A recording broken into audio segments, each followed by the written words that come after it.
છોટાઉદેપુરના નસવાડીમાં hydro project સર્વેનો વિરોધ થઈ રહ્યો છે। કોંગ્રેસ નેતાઓ આદિવાસીઓના સમર્થનમાં આવ્યા છે।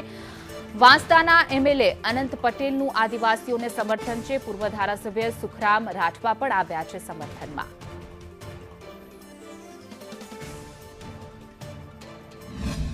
છોટાઉદેપુર જિલ્લાના નસવાડી વિસ્તારમાં હાઇડ્રો પાવર પ્રોજેક્ટ આવે છે 4000 જેટલા કરોડનો, જેમાં આદિવાસી સમાજની જમીનો છીનવાઈ જવાની કોશિશ થઈ રહી છે।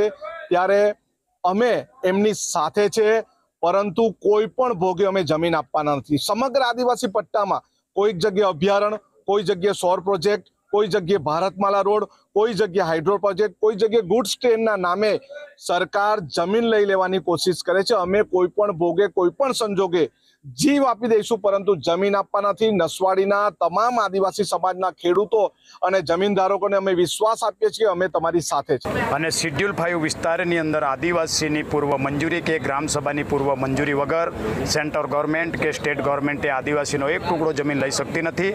અને આ જે કંઈક વિકાસની નામ પર, પરિયોજનાના નામ પર, ડેવલપના નામ પર, ઉમરગામથી અંબાજી સુધી નવી યોજનાના નામ પર આદિવાસીઓની જે જમીન લે છે, એ આદિવાસીઓને જમીન વિહોણા, જમીન વગરના કરી અને એમના અધિકારો અને જમીન વિમુક્ત કરવા માટેના આ સોચી સમજીને ષડયંત્ર ભારતીય જનતા પાર્ટીના છે।